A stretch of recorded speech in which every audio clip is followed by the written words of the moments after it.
This week's Parsha, as we know, is the Parsha of Vayeitzei, or Vayeitzei.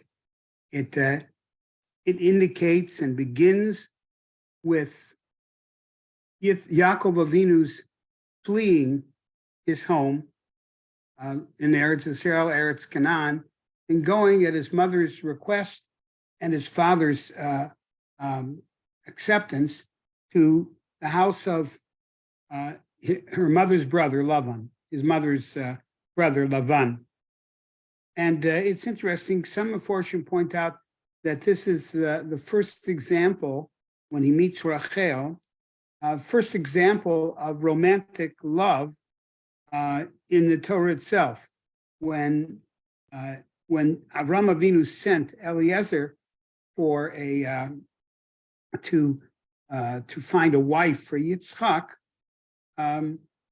Eliezer just said, just show me the one. That's all I want to know.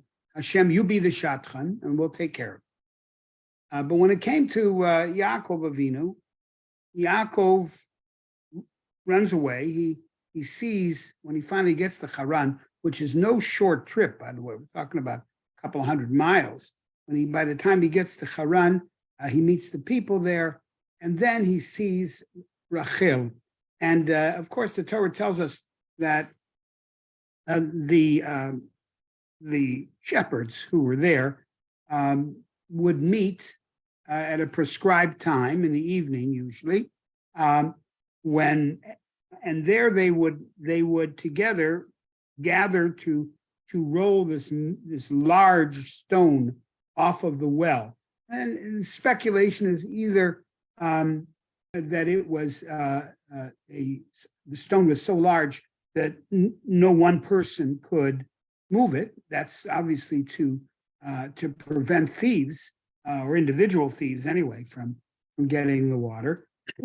Or it could also simply be that it was the opportunity to make sure that everybody gets their fair share, and so they would be able to divide it. But of course, the Torah tells us, but when Yaakov saw Rachel coming with her sheep, so he was overwhelmed with a sense of love. It would appear from the Torah a point of love at first sight. Now, this evening we're going to talk about, and I'm sorry, before that he saw her, and he himself was able to roll the stone without any assistance of the people who were there, to roll this stone off of the well. Now, this evening we're going to talk about awareness. This evening we're going to try to make sure that we talk about awareness. Yaakov Avinu begins and this parsha with a dream, and in the dream he sees of course the story of the ladder, and he sees the and HaKadosh Baruch Hu is at the top in his vision at the top of the ladder, and then Yaakov Avinu says, Achein, right? This is such an awesome place, and I did not know. I had no idea. And we're going to see that this idea of lack of awareness plays itself through in this parsha, and actually extends even later. So this lack of awareness that God is there, that's not something which is a failing of Yaakov, because unfortunately, very often, each of us loses sight of the fact that God is there. I've mentioned before that that was in one of the in the yeshivot. I've been involved with a number of yeshivot, so it doesn't matter which one. But I was in charge of discipline, and a boy threw a book, 15-year-old boy, threw a book in the middle of class, and it infuriated the teacher. And the teacher brings the child in to me, and he says, "Look, you handle him." He threw a biology book right in the middle of class. Not only did it disturb the class, but it could hurt somebody. You ever see a biology book? You know, those are big. So I asked the boy if he actually did do that? He said, yes, I did. So I said, well, would you have done that if I or the Rosh Hashiva was in the room there? So he said, no. And then he smiled and he said, but you weren't there. And the Rosh Hashiva wasn't there. And I said to him, yeah, but Hashem was in the room. We all have a certain lack of awareness. Intellectually, we know that God is in the room. And that's why Chazal tell us, person will only do things that are wrong or inappropriate. He'll only do that when foolishness enters in. His foolishness is that his intellectual knowledge of God being in the room is surpassed by the foolishness that overcomes all of us. That's what allows us to talk lashon hara, etc. So unawareness is played a part in Yaakov's life there at the time of the dream. Of course, that's a much more serious thing. But I'd like to go back just for a second. This child, I'm sure now, is now an adult. He's now married with a number of children, and hopefully he is more aware than he was before that God, in fact, is in the room. But we all have that failing.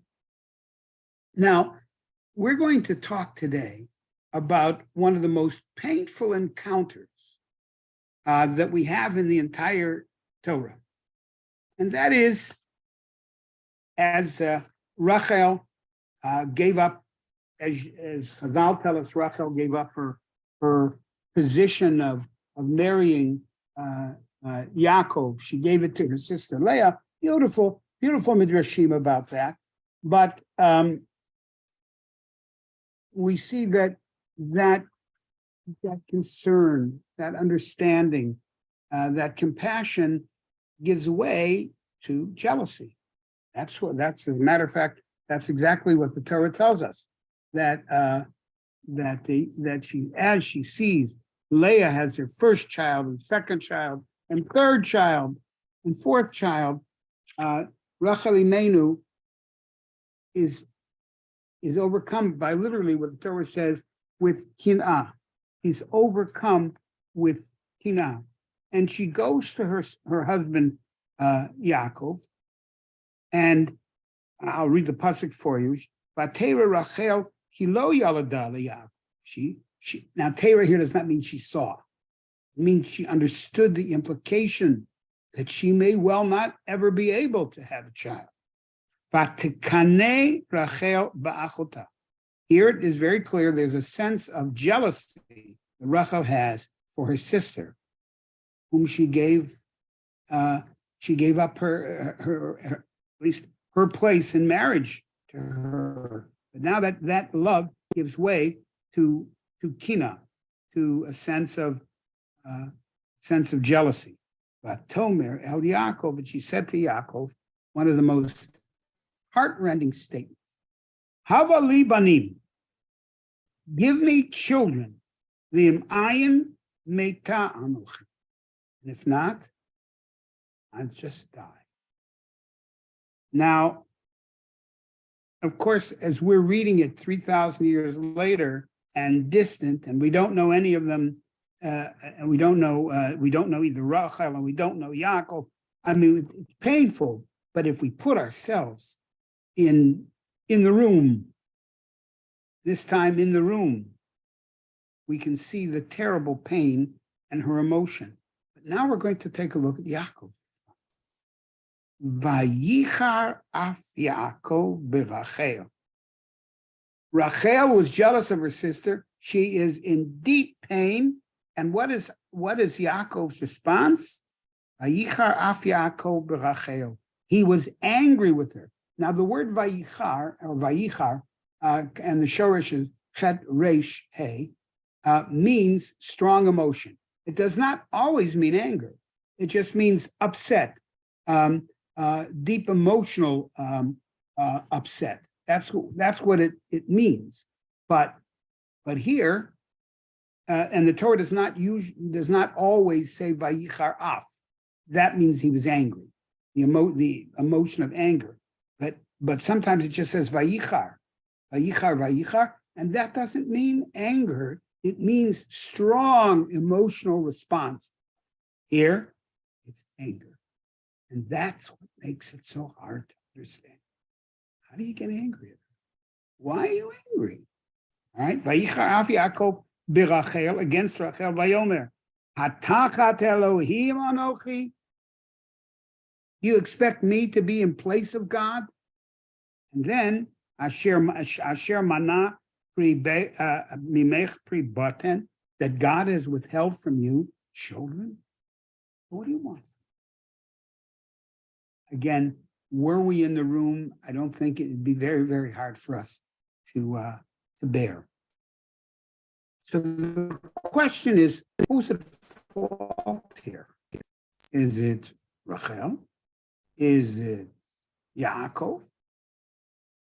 So on this, our Meforshim and the Medrash disagree. And that's going to be the focus of our discussion this evening. First, we have the Ramban. The Ramban tells us that, in effect, well, I'm not going to read the entire Ramban here, but the Ramban here is an argument against Rachel that her expectations of Yaakov were beyond what could be imagined or expected. Now, by the way, not only that, it's not just a matter of your expectations are more than they really are not really realistic. It says the Ramban that she was under a completely misguided notion of the relationship between God and human beings, or God and the human petitioner. What does she do? She looks at Yaakov as being the great intermediary who can solve the problem. Sometimes when we are given a problem that we cannot solve, anger is one response. What do you want from me? Pressure. The pressure is too much. So, therefore, the Ramban says the reality is we have to understand Yaakov Avinu's response. Because Rachel was thinking as a child of pagans, of Lavan, of Betuel, grandfather, that her entire Weltanschauung was that what do? We may petition God, but not because our whole idea of the prayer that we have is to bend God's will to our will. And that, says the Ramban, is inappropriate. That is what Yaakov found to be reprehensible. And therefore, he said to her, what do you want? Why are you coming to me? Why is your expectation that I can solve the problem? I can't. So now, Nechama Leibowitz mentions here, she does a very thorough job of talking about the background, the theological background between that actually stood as a wall between Rachel and Yaakov Avinu. Yaakov Avinu understood that because he grew up in the house of Yitzchak, who grew up in the house of Abraham and Sarah, so he understood the essence of prayer. And it's not that failure to have children was something that was foreign to them. That was something that in every generation they lived with this reality. Sarah Imenu for decades, Rivka, 20 years. Okay? Now Rachel, of course, Rachel's problem though is more intense. It's one thing, Sarah Imenu, went decades. No, she didn't have a child, but there wasn't somebody having a child every year, namely her sister. That adds to the difficulty and to the pain. Even if you love your sister or you love your family member, that must be very difficult to see. So he saw in in her, Yaakov Avinu saw in Rachel, and her phraseology, Havali banim, give me children. Perhaps the request could be directed at God, and even then, of course, with a different selection. But it wasn't. It was directed to Yaakov, and he said it's inappropriate. Okay, because he saw in her a what we would call a tfisat hachayim, or a relationship that regarding God and prayer and answering prayer that was foreign to him. And so therefore, he said to her, you're asking me to do something I can't. You need to redirect yourself. So here, one approach to saying primarily it was Rachel's shortcoming, spiritual shortcoming, was because she didn't know where to direct the prayer. And Yaakov's response, while perhaps overdone, was impassioned enough to try to get her to redirect her approach. Now, a second approach is the approach of the Radak. Also, it's interesting, also that saying that that Rachel Imenu initiated the problem. And here's what he said. Yaakov Avinu became angry. Lefishatalta hakoach bo. She said, this is similar to the same thing. This is the Radak. She ascribed to Yaakov the ability to actually bring her to have children. The low bekel, but not to God. She directed it to God. Now, nowadays, by the way, sometimes we have to worry, I think, a bit about the reverence that we have, even with our own Chachamim and Gedolim, wonderful, great people. And so it is not at all a criticism, but we have to remember that in the end, it's a Kadosh Baruch Hu. And that when we go to a Rebbe or we go to Rosh Yeshiva, etc., we have to realize that the power to grant this is God. And we should not confuse the, shall we say, the metavech, the person who is the intermediary, with the one who can actually grant it. So therefore, he said, Ada kara yalda shiva. Right. He said, first of all, remember in Shmuel, this is the Radak said in Shmuel, what do we say about a Kadosh Baruch Hu? Kadosh Baruch Hu can have the akara, the woman who appears to be barren, she can eventually have 7 children. Okay. V'chi amra havali banim. And when she said to Yaakov, give me children, that is inappropriate. Now, a different approach is taken, actually, by Rabbi Yitzchak Arama, the Akedat Yitzchak. He writes extensively, but in essence, his approach is that it's not that Rachel Imenu mistook who the actual source of everything, misread the God-man relationship. She misunderstood her own being, her own relationship. Says Rabbi Yitzchak Arama, they're actually every human being has the ability to be an Adam. The essence of being a person is to be Adam, to be compassionate, to be kind, to be generous, to act in a way which brings about ma'asim tovim. And that, he says, is no less in a woman than in a man. A woman has a second element, and I don't mean this to be, shall we say, glib, but there is the second element to a woman, and that is she has the biological, mechanical ability to bring new life into the world. But that does not supplant, says Rabbi Yitzchak Arama, her basic humanity, which is her essence. The fact that she can bring children into the world is very important.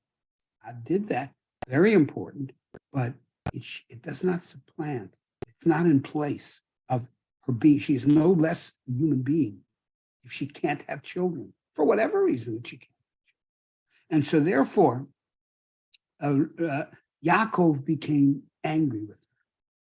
He became angry with her because it's not that you don't understand the God-man relationship, like Ramban says. It's that you don't understand your essence.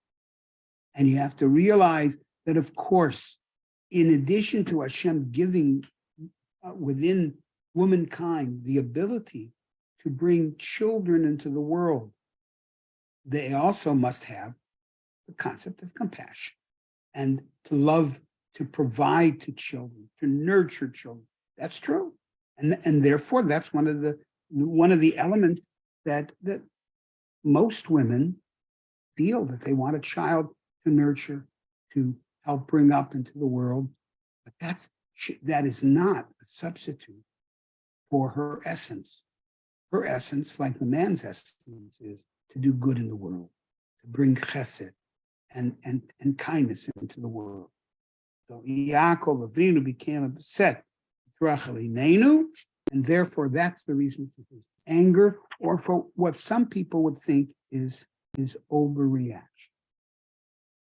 So those are the two. There are others as well, but those are the three Meforshim who say that Rachel sort of brought this on herself. I hate to say that, but that's the way they seem to say. She had a misguided notion about the God-man relationship, a misguided notion about the essence of womanhood, and therefore the essence of being a human.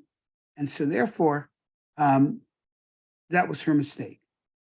But the Medrash Rabbah gives a completely different view of Yaakov Avinu's response. It says as follows. The Medrash Rabbah says in chapter Ayin Aleph, Rabbanan Roma'a b'shem Rebbe Alexandri. This is brought in the name of Rebbe Alexandri, and it is taken from Eov. Echacham ya'aneh dat ruach. Ze Avraham, a person who is capable of understanding the pain of another human being, that beneath even their own, sometimes, when we're in distress or we're distraught, so we don't always act the way that we ourselves expect of ourselves. So chacham yaneh dat ruach. Does the wise man reject a kind word or eitzah? Avram Avinu. Avram Avinu was the one who understood Sarai's pain, and it says, "Vayishma Avram lekol Sarai." So that here it says carefully. We'll hear this. It says, "Vayishma Avram." Avram heard the call. Listen, everybody hears the call. The question is, are we listening? That's no, but on the other hand, they fill. Does a person just fill himself with his own empty thoughts? Ze Yaakov. That was what Yaakov. Shene'amar yichar afya. When Rachel confronted him, he became angry. Omar lo HaKadosh. Remember, Yaakov said to me, said to Rachel Imenu, he says, "What are you coming to me for? Hashem ana pri b'tnech." All right, God has withheld that. Imagine those words must have pierced her like an arrow. And HaKadosh Baruch Hu said, "Kach onim et hameikot." That's how you talk to a woman who is distraught. That's how you talk. Therefore, chayecha, says HaKadosh Baruch Hu, shebincha atid banecha atidim la'amod lefnei banah. That your children, some of your children are going to stand in front of her child, Yosef. And they're in distress of their own doing, yes, but they will be in distress. And therefore, you're going to hear the echo of the same words, because the pasuk says, the brothers, now after Yaakov Avinu passes away, they go back to Eretz Yisrael to bury their father. They come back and they are terrified. because now there was nothing standing between them and Yosef's pent-up rage as they understood it to be.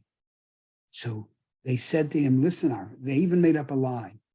The lie was that Yaakov Avinu said, listen, you should make shalom with your brother. And that wasn't true. It didn't happen. So Yosef, in response to their saying, to their plea to protect them, said, am I in the place of God? Right? And so therefore, the vein Divrei Yosef, Hatachat Elokim Anochi was what Yaakov said to Rachel. What do you think? I'm in the place of God? And what happens at the very end of the Sefer? It says, Yosef said to his brothers, don't be afraid. Hatachat Elokim Ani. Do you see me as acting? Only God can judge. Same words. Essentially the same words, but an absolutely polarized, antithetical intent. When Yaakov Avinu said to Rachel Imenu in her pain, why are you coming to me? How do you think I'm in the place of God? Meaning to say, I have shortcomings, I have limitations to my abilities, and you are trying to test those limitations.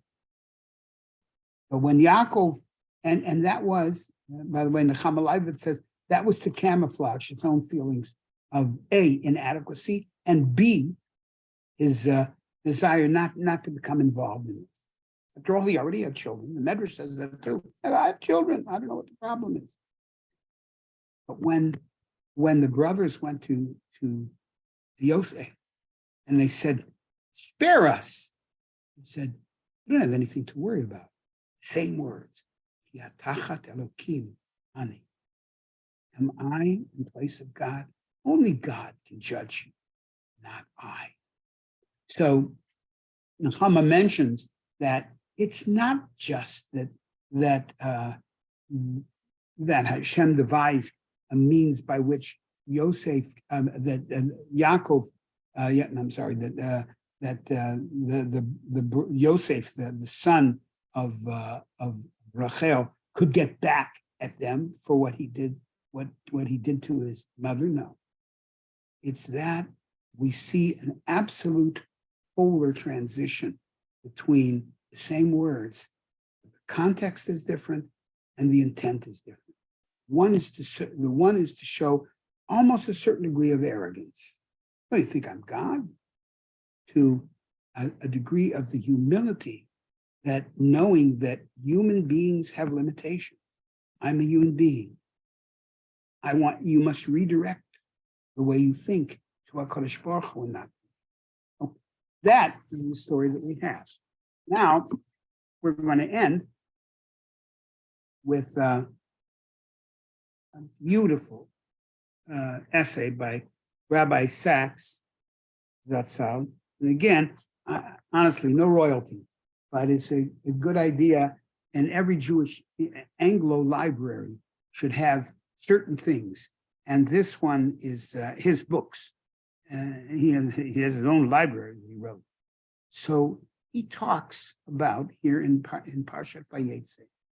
He says, of all of the avot and imahot, the person who seemed to have the greatest capacity for love, yeah. So watch what he writes. That Judaism is supremely a religion of the ear, to listen, unlike all ancient civilizations, which are cultures of the eye, things that they see. This is more than a metaphysical fact, says Rabbi Sachs. It is a moral one as well. In Judaism, the highest spiritual gift is the ability to listen. Shema Yisrael Hashem Elokeinu Hashem. Listen, not only to the voice of God, and here's the beauty of it, to listen not only to the voice of God, but also to the cry of other people, the sigh of the poor, the weak, the lonely, the neglected, and yes, sometimes the or less loved. And so, by the way, if you ever get a chance to read a piece by Herman Melville called Bartleby the Scrivener. It's a beautiful short story. It's a beautiful short story about a person who lived alone and who he worked alone. Just about the entire setting is in the workplace, and everybody just sort of ignored him, and they figured he didn't want any friends. He was truly alone. Okay, and I might add, Simon and Garfunkel wrote a magnificent song called "The Most Peculiar Man," and he didn't have any friends. He lived within a room, within a house, within a room, within himself. That's what they wrote. So to understand the pain that he went through, which is camouflage, it's covered up, but the pain is there. And to listen when he says, I prefer not to do this, prefer not to do that, to see that it is really the underlying pain that Bartleby had, and that, of course, in this case, every person, whether because of poverty or lack of friends or lack of personality, they suffer. So he says, Yaakov Avinu, and there's a phrase here that he uses in which he says that that sometimes the greatest blessing is also has within it a quality of pain. Blessing to be able to love sometimes can mean that we love certain people so much that we ignore other people. So he says the unspoken cry, the implicit appeal, the unheard tears, the unarticulated pain. Those who wish to learn to listen to God must learn to listen to other people, to the kol demama daka, that still small voice of those who need our love. So that concludes our shir for tonight. We hope everybody has a wonderful Shabbos. And thank you for listening in. Thank you. Good Shabbos. Thank you so Thank much, you. Rabbi. It was great. Take care, everybody. Amazing Bye-bye. as always. Michael. Good night. Thank you very much for a wonderful share. Thank you very much for coming. Appreciate it very Rabbi much. Myers. Shabbat shalom. Yeah. Stay well. Mazal tov. I hear you get a mazal tov. No? Yeah, Oh, no, yes, no. Baruch Hashem. Recently, we had a grandchild and a great grandchild born in the last couple of months. That's Thank- amazing. Mazel tov, only some. Amen. Amen. Thank you very much. Amen. Thank you, Rabbi Myers. Bye.